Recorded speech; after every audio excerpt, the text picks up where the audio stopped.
it's Peggy and Curt with LDV Winery coming to you live on Facebook. Thrilled to be here. Good evening, everybody. Good evening, Peggy. Hello. We're looking forward to this tonight. We're going to taste some wine and talk a little about food and a little about Memorial Day preparation and have a good time, and let's move on. Yeah, it's all about the wine. LDV Wineries in the Chiricahua Mountains in southeastern Arizona, and we grow all of our own fruit. We are a single source vineyard, so everything in our bottle is something that we've grown ourselves. That makes it pretty special because our spot is very special. It's volcanic soil. It's at altitude 5,000 feet, right at the foot of the 10,000 foot Chiricahua Mountains. And so it's a great place to grow grapes, a great place to make wine, and a great place to make that wine and try to prepare some great food with it. You know, when we weren't, this was not on the bucket list of things to do with the rest of our lives, we always say. And boy, when we found our piece of property at the foothills of the Chiricahua Mountains, we said, holy cow, is this really a special place? And if it can grow grapes, and after we tested all the water and tested the soil and everything aligned, we put in grapes, and it's just a magical, magical place. Yeah, off we went. It happened so quickly we couldn't get scared and back out. I know it, right? So here we are. So we're going to try the first wine. We're going to do two different wines. We're going to taste our Grenache tonight. This is our 2013 Skyline Grenache, and this is all done on neutral barrels. There's no oak on this wine. Then we're going to contrast it with the same Grenache that's done in new French oak barrels, which is going to change the character significantly. Then we're going to talk about how it pairs with two different kinds of food. So let's give this a try. This is a great expression of the Grenache grape. The Grenache grape loves sun. We call it a sun bunny. And we get about 330 days of sunshine a year down there at the vineyard, so it gets plenty of sun. Grenache is widely planted in Spain, where it's called garnacha. Not a lot of it in the United States, but it's starting to grow, and it's really going to grow, I think, in Arizona because of the soil and the climate that we have. So cheers. Let's give it a roll. On the nose, I'm getting some strawberries, some pomegranate, and then on the mouth, it's super soft. It's got some really nice spice at the back end. Some white pepper, some nutmeg, and some tart cherries. Yeah, it definitely has the cherries, and that's a common flavor of Grenache, yeah, isn't it? Grenache is is a red fruit-driven wine. It's very much like Pinot Noir. In fact, I call the Grenache a Pinot Noir of the desert. Grenache or Pinot Noir would not do very well here because of the climate, but we can craft these wines to fit the same food profiles as a Pinot Noir would have. And speaking of food profiles, for one, we want to talk a little bit about how to put together an easy meal for Memorial Day that you can all do on the grill. And what we start off with is a really nice caprese skewer that can go with you could serve that with a sparkling wine. You could serve that with a nice chilled white wine, and it's just real simple. It's basil, mozzarella, bread, and tomato. And what I like to do with the caprese skewer is we do some olive oils and balsamics at LDV Winery, but pick up your favorite olive oil and actually marinate it. I chose a sun-dried tomato and Parmesan and garlic olive oil, and what I would do is actually marinate the tomatoes in that, and then spread it onto the bread before you put it on the skewer and before you put it onto the grill. And then afterwards, when you get it off the grill, then I would choose this fig balsamic, which is really nice and thick, and then drizzle that over the top of that skewer. And yeah. Oh my gosh, it's so is that simple, yummy. but the flavors are so good, and they're so bright, and on a warm afternoon, it's just a great way to start off the dinner. And the mozzarella just really melts on the grill and gets mixed with that basil and the tomato. I know, gooey, isn't it? cheesy. I hate when that happens. It's pretty yummy. Well, anyway, we're serving this first wine with, we recommend to you a chicken skewer. And we have red pepper, red onion, and some mushroom on this skewer. And you can use chicken breast, but I prefer to use, I'm not a big dark meat guy, but for these skewers, I recommend highly using a boneless, skinless thigh. Yes. There's a couple reasons why. One, they marinate better. The white meat will start to cook in the marinade, and the dark meat tends to not to. But the best thing about it is, with white meat, you've got about a 5-minute window between it's done and it's done. And it's dried overdone. And thighs, you've got a window of opportunity. You can overcook them 10, 15, 20 Right. minutes, and they're going to come back bulletproof. Right. So go with the thighs. What we did is we marinated these, all the vegetables and the chicken, in a simple Italian herb dressing. If you have a favorite Italian dressing of yours, use it. I just use some extra virgin olive oil, oregano, basil, garlic, salt, pepper, and a little bit of red wine vinegar. Marinate it for about an hour, skewer them up, off you go. That's the marinade there.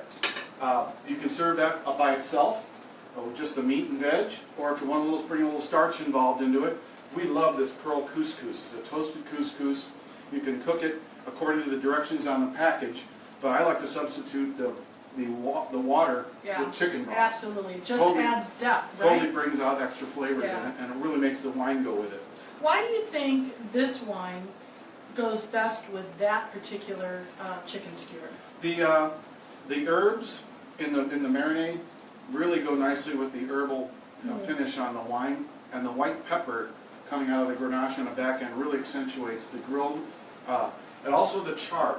A little bit of grilled char really brings out the flavors of this wine. Okay, I get that. And this is a neutral barrel, right? Yes. Tell a little bit about what Sky Island means to us. Well, the Sky Island region is a region of southeastern Arizona, southwestern New Mexico, and northern Sonora. And it's comprised of 13 mountain ranges that are very unique in that all of them have flora and fauna on them. They're only found on that mountain and the planet. So there's a Chiricahua frog, a Chiricahua squirrel, a Chiricahua trout.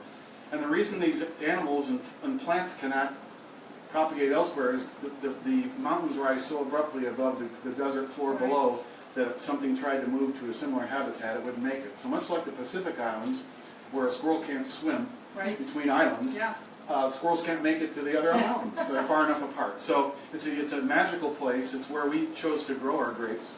The Chiricahua Mountains are the largest mountain in the Sky Island region, and so our Sky Island wines are always going to be unoaked. We're trying to not let anything get in the way of the great mountain fruit that we're growing down there, and this bottle of wine is a great reflection of that. And we love mountain fruit. That's one of the reasons why we chose our place, because we can pick out mountain fruit in a bottle of wine, no matter who the winemaker is. We can pick out that fruit from Rock Pile Road in Sonoma County or anywhere else. There's something really unique about mountain fruit, the minerality, the intensity of it. And the changing environment that a mountain brings. Right. We get crazy weather, and crazy weather makes great grapes. Yeah. I don't know why, but it just seems to. It really does. Every time we went to California, we gravitate towards the Purisima Mountain grapes, the Lake Sonoma Mountains, the Mount Veeder. And so when we found our mountain spot, we thought we hit the jackpot.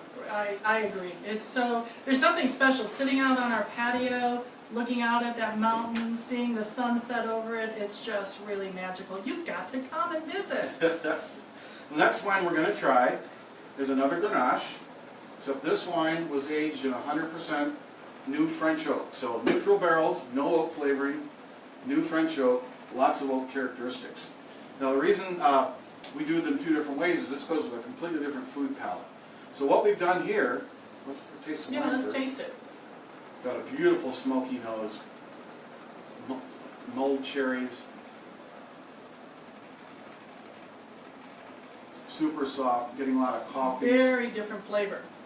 Coffee, tobacco, all kinds of beautiful flavors on the back end. I think the oak adds a bit of depth to the wine that is exciting. And the finish just goes on and on and on. Yeah, it really does. My mouth is watering. And Yeah, it makes your mouth water. That's exactly right. It's a juicy wine, very, very juicy. But what we did here, we did the same kind of concept on the chicken skewer, except we marinated this in a different place. Now, Peggy, what can we do to this wine in its current state to make it go better with food? Well, nothing. It is what it is. That's a great point, Curt. That is so good. You can't change the bottle of wine. That's why we always pick our wine before we make the food. Correct. Because we can alter the food preparation and the food products that we're making to match the food. Food a lot easier than we can make the wine change to match that food. Right. And that's why restaurants have it all backwards. They tell you what you're going to eat, and you got to figure out what you're going to drink with it. Right. When we entertain, we tell you what you're going to drink, and then we make a menu to pair with that food. Wine. Much better success in pairing food and wine. So the difference between this skewer and this skewer is we went with a completely different flavor profile and marinade. This is a teriyaki sauce. You can use one that you buy at the store. You can make your own, but what we're doing here is we're bringing a little bit of dark flavors into the meat. We're bringing soy sauce. We're bringing some sugar. We're bringing some other spices in. You can see the level of char on this one's a little bit more because of the sugar that was on the marinade. Right. And so this wine is going to take, or this food is going to take on a different characteristic with the wine we're pairing. And this wine has some smoky French oak on it. The French oak tends to throw a little bit of sweetness or brown sugar into the wine, which is going to go beautifully with a little bit of sweetness and the char on this kebab. This kebab has chicken, thigh meat chicken, onions, peppers, and zucchini. And we often serve this with not the couscous, but we might like to go a little more of a rice-based side dish if you're looking for a side dish. Just a simple rice, fluffed rice with maybe some scallions or some cilantro to brighten it up. Yep. And it just goes phenomenally well with this Grenache. You know, a great tip is when you're pairing wine with food, think about your entire meal, not just the protein. It's very important that if you're only going to serve one wine with your dinner, that it also pairs well not only with the main course, but also with your side dishes. And so we're presenting some side dishes that also go really well with that Grenache. Now, what would be a no-no with this particular Grenache? Well, I would think serving another vegetable probably would be too much. We've already got some nice vegetables on the skewer. I would go with some kind of a starch. You could do some kind of potato, but you really want the star of the show to be the kebab, because that's where all the flavor is going to be, and you want to complement that with something a little benign like this, as opposed to making something that's just off the chart in another flavor direction completely. So a common side dish of salad for Memorial Day would be potato salad. We probably wouldn't want to serve it with these because of that mayonnaise base, typically that potato salad. Potato salad can be a little clingy on the palate, and it's not going to let that wine really get through to accentuate what we're really trying to work with here, and that's the kebab. Correct. So I have a question. Oh, great. From our audience, wanting to know which one of you usually does the cooking. Aha! We have to fight over who does the cooking in our household. We both love to cook. However, Curt usually gets the cooking duties every evening. When I'm not at the winery and I'm up in the Phoenix area with Peggy, I tend to do a lot of the cooking only because it's relaxation for me. Right. And I look forward to getting away from the winery and working 18 hours a day and being home with my wife and having a little bit of time to have some fun in the kitchen. So she's very kind about acquiescing to me about the cooking, but she's got some chops. So we both have chops. She can get it done when she needs to. So let's finish this glass of Grenache. You know, I think the story about why we chose French oak to put our Grenache in is interesting. Well, we're still experimenting with oak. I mean, this is a 2013 wine. These grapes were planted in 2010. So we are, it seems like we've been at this forever, but we're drinking wines from the very infancy of our operation. And so we're still a work in progress as far as trying to figure out what's going on. But we have found at this point that the Grenache seems to go best with French oak. And it's a personal flavor profile to me, and I just think the two marry together very well. Whereas our darker fruit wines tend to go better with American oak because our fruit is so big. The French oak is a little bit weak. It's got a much tighter grain and doesn't flavor the wines as much as the American oak does. So it's just it's personal taste from the winemaker perspective, and it's also we're starting to get some experience so that we are starting to know what we think we know what we're doing a little bit. Yeah, we're getting also we're pouring 2013 wines. Yeah. What was the harvest like, or that growing season for 2013? And for those of you that may not know, when you see a bottle of wine and it has a date on it, like this is 2013, that means the year. It's not the expiration date. Right, it's not the expiration date. Or when it was bottled. It is actually the year we harvested those grapes that go into that bottle of wine. 13 was a great year. We had a little bit of frost early in the year. Had a little bit of frost damage, but the challenging thing about 2013 is that we had a lot of rain during harvest, and that makes it very, very difficult when you're trying to get a crew together and you have to send them home because it's raining because you don't want to bring in wet fruit. Water and moisture is always dangerous when handling food products, and we're always trying to keep clean and keep bacteria free. And that's unusual for a wine growing region to have rain during the harvest. That's here. a unique problem to Arizona, right? Arizona, absolutely. If it rains in California during harvest, they're destroyed Yeah. because they don't prepare for it. We know it's coming, but 13, we got a lot of it, and we got more than we usually get, and it was a challenging harvest. But judging the wines that we're drinking, we pulled it off. Somehow we pulled it off, right? Yeah, we did. Fabulous. So are we going to move on to Yes, try some Petite Syrahs? let's move on to some Petite Syrahs and talk a little bit about dessert, some simple desserts that we love to serve. Oftentimes the rest of the bottle of wine serves as dessert around our place, but sometimes you want a little bit of dessert as well. And we've got 2 bottles of wine, our 2013 Sky Island Petite Syrah. Once again, Sky Island means that it's all done in neutral barrels. There's no oak on this wine. And we wanted to make this nice brambly, black fruit, blackberry, kind of a blackberry compote. The fruit was so intense that year that I decided to put it in all neutral barrels, this wine, and just really let the Chiricahua Mountain fruit show through. And what we really love to serve this, and this is kind of a European tradition, but we think it should be on more American tables, is a cheese plate for dessert. Yeah. Cheese and berries. And it's such a refreshing change to the heavy, all chocolate-dominated, sweet, really sweet foods that most people have for dessert. Have a little bit of cheese, a nice assortment of cheese with some black fruits that will accentuate the wine. So what I put here on our cheese platter for dessert is we have a herb crusted goat cheese, which is a nice spreadable cheese. So when you're putting together a cheese board, you want to think about the different textures of the cheeses.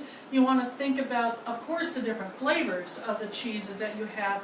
Unfortunately, I forgot to put a cheddar or some kind of orange cheese because you want variety in the colors of the cheeses on here. But that's okay, because I mean, a wine like this, it's gonna really want to have some strong cheeses. True. We've got some strong cheeses here. And we have a Gorgonzola, which is a wonderful, really deep cheese. It's awesome. This one is an incredible, it's called Drunken Goat Cheese. And it actually, the rind of it I want is to see actually... how that's made. Are the goats drunk? Yeah, or there's the... Or the cheese get drunk? I don't know. We can try. We can go visit and see. I don't know. But what's also exciting about why we put the type of fruit we did on this platter was these are the types of fruit that I think you pick up the nuances in this wine, right? Absolutely. The nose on this wine is, so it's like walking through a briar patch of blackberries. It's just an amazing nose on it. It's almost got the characteristics of the. Have you ever been through a berry patch and you brush up against the vine and you can smell that smell of the plant in addition to the berries? And this is so intense, the same really smells are coming out of it like it's in a blackberry patch. So Rhonda wants to know, speaking of red wine, it's summer in Arizona, it's hot, well it's going to be hot all over the country. Is it okay to ever chill red wine? She says that's a vicious rumor going around, so she wants to know. Well, I tend to like my red wines a little chilled year-round. I mean, 65 degrees is what a red wine should be served at. And I don't have any problem putting a little bit of chill on a bottle of wine. Because naturally in the environment, it's going to get up to 80 degrees pretty quick just being in your glass. Right. And that's way too warm to drink your wine. So a little chill on your reds, is not a sin. However, if you get them too chilled, you lose the nuances of the flavors when it's cold. Yeah, if it's So cold, it's going to mute the nose and the mouth feel of the wine. However, I recommend in the wine gallery when people say they like a rosé or they like a chilled red wine, I steer them towards the Sky Island Grenache. And if you put that with a little chill on it, it does pick up that rosé kind of flavor. A little heavier than a rosé, but it's got enough flavor to punch through the chill. Right. And really deliver what it's supposed to deliver with a little chill on it. But I mean, we're in Arizona here, and we're in air conditioning most of the time. Drink red wine in the summertime. I mean, come on. It's not just for white wine only. So what do you think about this wine? I think it's phenomenal. It's getting better and better. It's only been in the bottle for about 6 months, and our petites tend to really like to have some bottle age on them after, this has been Yeah. aged for 33 months in the barrel. Right. But even then, a little bottle age is really doing this wine beautifully, and the color is fantastic, and it goes great with the nice ripe and bold cheeses we have. Right. And I know some of our wine club, Sky Islander Wine Club members are out there, and these were in their packet this last shipment. So hopefully you're popping one of these wines along with us and tasting them and enjoying them as much as we are. Why did you decide to put our Petite Syrah in American oak? Well, the first year we made Petite Syrah, we put it in French oak. Oh yes, I And remember. the French oak got a little bit beat up, and I say the French oak got chewed up and spit out. The fruit was so intense that the French oak really didn't come through. And at $1,500 a barrel, you want that oak to show up. And if it doesn't show up, you move on. Yeah. So we moved on after that to the American oak, and we're really happy with the interaction that Petite has with the American oak. What's the difference between, you said $1,500 for the French oak, what do we pay for our American oak? We pay between $500 and $700 for American oak, so it's not only works better with the Petite, it's a lot more economical. But we always use oak barrels. Yes. That is what, we don't use wood staves or Chips. wood chips or anything. It's all natural barrels. I can almost always tell you when somebody's shortcutted and not use the barrel. The barrel breathes. It does all these beautiful things, and it really integrates into the wine, and it's not blocky. It becomes part of the soul of the wine, as opposed to having fruit and oak be separated and not integrated. Right. A lot of questions that we get at the wine gallery when we're pouring wine is, people ask us, what's the difference between a Petite Syrah and a Syrah? People are familiar with Syrah, not as much with a Petite Syrah, and they think they're the same grape varietal, but it's not. It's not. They're two separate grape varietals. There's a long story about how Petite Syrah came about, but it is a smaller berry. It is related to the Syrah, but it's certainly a completely different grape and gives you a completely different experience. And it's the tiny, the skin to pulp ratio on a Petite Syrah that really gives it its color and. Yeah, in fact, the Petite Syrah grape is going to be almost a blueberry size. I mean, they're very, very small.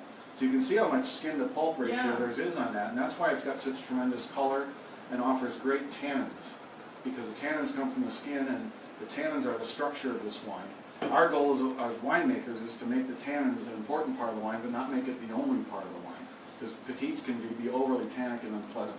And the tannin structure, when wines are high tannin, or you say that they have high tannins, it's the part when you drink a wine that may not be well integrated.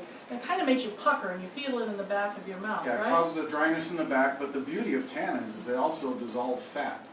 So when eating rich foods like a grilled ribeye or braised short ribs, the tannins actually clean off your palate and make your food taste better. And that's why when you go to a steakhouse, look at their wine list. Right. It's 90% Cabernets, which are a tannic wine. They want you to drink a Cabernet with their steak because it makes their steak taste better. So if I take a bath in tannins, how does that work? Take a bath in tannins. Does it dissolve fat the same way as what you're saying? No, it's totally If different it concept. did, we would be making a different kind of video. Making a lot of money. If we could turn wine into a diet product, I know it. there we go. Richard wants to know, are you considering planting any new varietals upcoming? Richard. We are contemplating our next planting. We have about 5 acres left to plant on our property that we hope to soon. I think we're probably going to stick with the Rhone varietals. We may plant one more white, like maybe a Picpoul Blanc or a Grenache Blanc, or Mourvedre. Mourvedre would be another red grape that we might plant. Most people use it for blending, but I've tasted some really nice Arizona Mourvedres that are varietals, and so that's on the horizon. But right now we're trying to figure out what to do with what we've got. And unfortunately, our building is about at capacity, and we're not even built out in the vineyard yet. We built the building and the facilities and get all the equipment to take care of the entire property. We're only about 65% built out, and we're already at capacity, which is phenomenal from a business standpoint, but it's going to make it challenging for us to plant more grapes. So we have 2 more questions. Peggy Lutke. Yes. Okay. Peggy from Chicago. Peggy from Chicago wants to know, how do you know when your grapes are ready to harvest? Ah, they look really ugly, Peggy. Now, we have a saying, if the grapes look like they ought to be in the grocery store, they're about 3 weeks out from being This is picked. not a grape that goes into wine. This is too pretty. This is a grocery store wine. We look at several factors. First of all is taste. Yeah. Is the berry ripe? And is it throwing off good flavors? We also check the sugar. Yeah. We use a refractometer to check sugar levels. We also look at the color. We look at the berry itself, what condition it's in. We have a stage where the berry starts to dry out a little bit. It's called decanting. Yeah. It almost looks like a little football, the texture of a football. It's got little dimples in it. And it has an interesting smell at that time too, doesn't it? Well, I hope it doesn't have too interesting Right, smell, true. 'cause yeah, but so we look at a lot of factors, and also what style of wine we're going to be making. Because if I'm making a big, bold Petite Syrah, we're going to let that get a little bit riper than if we're making this wine, which is a little bit less ripe, a little bit lower alcohol, a little bit less of a flavor profiles.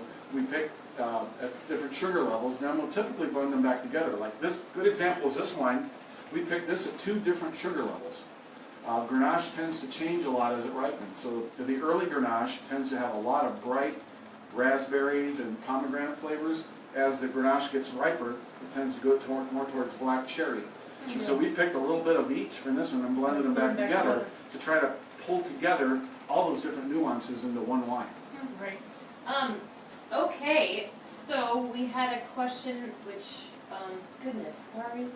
Hold on. Stand by. Stand by for questions, please. by. Keep In the sending meantime- them. I'm sorry. Next one. Kelly McFall, she, yes, California Kelly. wants to know, what is Curt's favorite wine to drink when you're not drinking your own wine?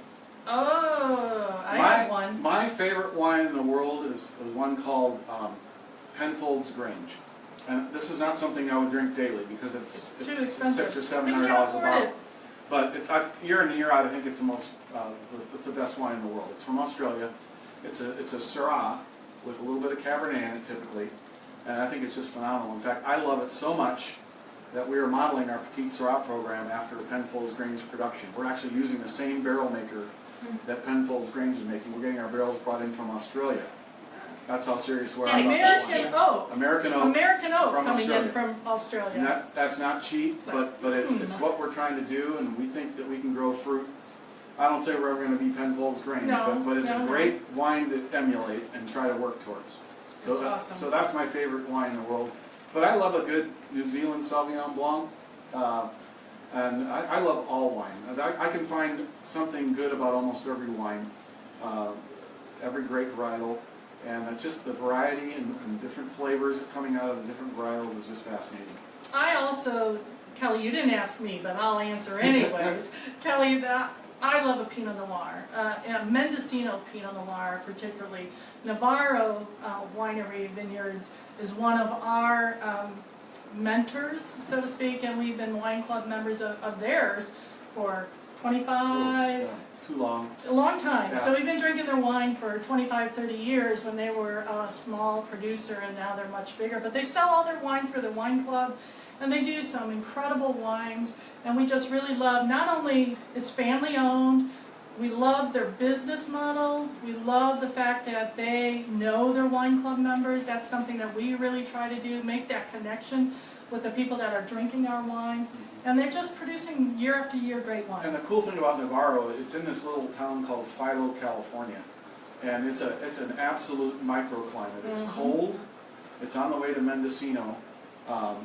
Through the redwoods. Through the redwoods. And it's got this microclimate, and the Rieslings and the Pinots are just different than anywhere I've ever had before. And very similar to our spot. Right. And I think that may be why we gravitated toward our spot, because our spot is so unique. I mean, 3 miles away, you might as well be on another planet from our vineyard. Right. So we've got a microclimate too, and we've got a unique terroir, much like the people in Anderson Valley, which is where Navarro is. It's amazing. But we don't believe we can grow Pinot Noir at our spot, so we're just going to have to enjoy others that are producing it really awesome. We'll make Grenache and pretend it's Pinot Noir. There we go. Okay. So, Wait, I don't get any? Oh, well, sure. wow. No, you're empty over Don't hog the wine. Yeah, Curt. don't hog the wine. 2 more questions came in while you're chatting. So, Peggy also wants to know, why are red and white wine glasses different sizes? Good question, Peggy. They do matter. What you pour your wine in really does matter, and it's important to invest in some good wine glasses. And a couple things to think about. Curt can go into the details between white and red wine glasses, but what's important is the rim of the glass. Try to get as thin a rim as you possibly can. It does matter, and the shape of the glass is what determines a white versus a red wine glass. And my personal, I do not like stemless glasses. I know everyone has them, and it's a new trendy kind of thing, but I'm old-fashioned, and I prefer a stem because I don't want to warm my wine by holding a stemless glass, and that's what you're doing when you're holding your wine like that. And plus, part of the enjoyment of drinking the wine is to look at it. If you're looking through fingerprints, it's kind of, it's not the I know best. it's bad enough I'm looking through lipstick, but At least it's at the top. Right, It's at the it's top, not right? affecting the temperature. But the difference in size is probably the main Yeah. thing. Is you want to, for a red wine, you want a bowl big enough that you can get your whole nose in there and really get the oh man, aromas of that's the wine. good. Yeah, it's beautiful. Holy cow, I forgot to comment on the nose of The this. white wine, you're not going to get nearly the aromas out of it. I mean, you can get great nose characters out of a white, but you can get away with a little bit smaller glass. The smaller glass will also keep the wine a little bit cooler Well, that's true. because it's more condensed, whereas a big red wine glass is going to tend to warm that wine up warmer, so faster. Good point. So you want to get your nose in there and control your temperature through your glass. And these are not red wine glasses. These are kind of all-purpose All-purpose glasses that we use glasses. at the wine gallery. Typically at home we'll drink out of a bigger bowl glass when we're drinking our reds, but they're not real practical for everyday use at the wine gallery. They break too easily. they break too easy, Yeah. and these go in the dishwasher really nicely. Yeah. Can you over swirl aerate red wine or any wine? I don't think you can overdo it. I mean, if you spent several hours at it, you probably could, but You need a hobby. as far if as you're I'm, spending as far several as I'm hours. concerned, the wine doesn't last long enough to really get Right. damaged by over swirling. Okay. So, But you want to give it a good swirl, and you want to get your nose in it, and then you want to take a sip of it and let it go cover your entire mouth because you have so many receptors in your mouth that you want to truly enjoy it. Unless you're just out to get drunk on a Friday night and you're downing cheap wine, don't drink ours because we want you to enjoy it. So you want to take a sip of it, hold it in your mouth, and then swallow it. Rhonda asking, do you have a Prosecco, which of course I know the answer to. So the answer obviously is no, but the question I would have as a follow-up is, why, and do you think that the Chiricahua Valley would be conducive to growing that type of grape? Well, Prosecco is not a grape. It's a style of wine that's made. It's basically an Italian sparkling wine. They can't call it champagne because only champagne can be made in Champagne, which is the region in France. So Prosecco is a sparkling wine. Sparkling wines need to be produced with very, very underripe grapes. And that would not work here because we'd have to pick our grapes in July or early August, and they would not be flavorful enough yet to make a good wine. So most sparkling wines are made in very cool regions. Champagne's very cool, and some of the places where they make sparkling wine in California and Oregon are cool. You need a cool climate to make sparkling wine, and I don't think it's going to work here in Arizona. Though others are making it and producing some, I don't know if they're producing it from their grapes or if they're purchasing grapes or not. And if we were going to do a sparkling wine, we would want to do method champenoise, which is the traditional method of a secondary bottle fermentation. A lot of sparkling wines are made with gas. They gas it with carbon dioxide. That's why you get up in the morning and feel like you got hit in the head with a hammer. Is because it hasn't been done naturally. But trust me, never happened to Rhonda. me. But trust me, Rhonda. I keep having that conversation with Curt because I love champagne and sparkling wine. We both do. We love it so much that we named our dog Epernay after the Epernay, France, where the home of Dom Perignon is from. And we just... That's how much we love champagne. We love champagne, but it takes a whole different kinds of equipment to be able to do it properly, and we're just not at that point yet. Stay tuned. So what we're drinking here is the signature Petite Syrah. This is 100% Petite Syrah. aged for 33 months in all new American oak barrels. It's our big, we call it the bloody ribeye with the chocolate mousse chaser, and it definitely stands up to about anything you throw at it. It's a big wine. What we would love to serve this with right now is our quadruple chocolate brownie we make. It's got 4 different kinds of chocolate in it. And the interesting thing about it is we serve it with cherry balsamic vinegar. Yeah. And you wouldn't think brownies and vinegar, are you kidding me?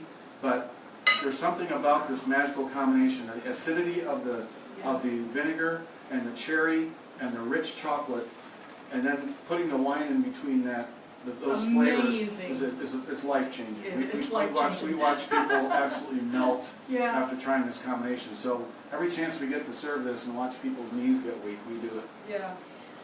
A couple more questions. Kelly asking, what is your favorite varietal of grape to work with and why? That we have, Yeah. Kelly? Okay. I think right now I'm having the most fun with the Grenache. It's a real chameleon. It can be done in so many different styles, and the ripeness level of the grapes really makes a huge difference in the kind of wine we're going to do with it. It's very receptive to the oaking techniques, the various oaking techniques. So right now I'm having a lot of fun with it. I mean, the Petite is fantastic to work with, but it's coming on. It's like a freight train, you can't stop it. Whereas the Grenache is a little more subtle and takes a little bit more imagination and allows me to be a little bit more creative with it. So I'm really enjoying the Grenache right now. However, we don't have a lot of white wine to play around with. We have a Viognier on the market right now, which is more Sauvignon Blanc style. Next month, we're releasing a Viognier that we tasted last night. Amazing. What did I call it? I said it was, I can't think of the word I used. Well, you said it was like a stunning. Stunning, and just it's honey. It's just a beautiful coats wine. your mouth, and it's our 2014. We did it all in barrel, unlike the 13, which was in stainless steel. So it's got an amazing color to it, and it's got honey on the nose and some tropical coconuts and bananas, and it's going to be a lot of fun. And we're looking forward to getting it out there. Yeah, Kelly, the Viognier, we have had. It's been a real grower, producer in our vineyard. We had to sell some grapes a couple of years ago because we 13, had 13. We had so much. Yeah, we had so much. It was just so prolific. I didn't know what 10 ton an acre fruit looked like till then. Now I know what it looks like. Scary. And that was I remember that first day we harvested the Viognier, and we brought in about 4 tons. And I asked my vineyard foreman, how many rows is that? And he goes, we're still on the first one. Yeah. Uh-oh, what are we going to do? Order more barrels. Yeah, get more bins and see if anybody wants to buy some, because I can't take it all in. You know, the fun thing about that also was, because we sold it to 4 different wineries, yeah. 4 other wineries we sold our grapes to. And we had never done that before. Nor since, and probably never again. But each one of them made a Viognier out of our grapes, and every one of them were all wonderful. All of the winemakers did a fabulous job with their Viogniers, but everyone was different. Yeah, very different. And it was fun to taste them side by side like that. Yeah, it was a lot of fun. So, you know, it's important. We believe that great wine starts in the vineyard, in how we grow those grapes, and we like to say that we have our fingertips on the entire process, from planting the grapes, growing the grapes, and then into the winery and producing the wine. But the winemaker does have some leeway on what he does with those grapes. And our philosophy, I think, you can elaborate a little bit more, but our philosophy has been, we just don't want to screw it up. We spend all this time producing these great grapes in the vineyard, that it's our job in the winery to really accentuate the qualities of those grapes and make the best possible expression of those grapes that we get that particular year. Yeah. We use a very hands-off approach. People always ask me, how are the wines tasting in the barrel? And I say, I don't know. I don't taste them. I smell them. Right. I trust my nose a lot more in the winery to see how things are progressing than I trust my palate, because wines go through tremendous up and downs in the aging process in the barrels, I've found. And if you taste wine too often, you're going to scare yourself, because you're going to taste something one time and you're going to go, something's wrong here, I've got to fix it. And you might fix something that's not broken. Right. So I really believe in using my nose as my barometer to how the wines are progressing. And so far so good, my nose is hanging in there. So It's far been so good.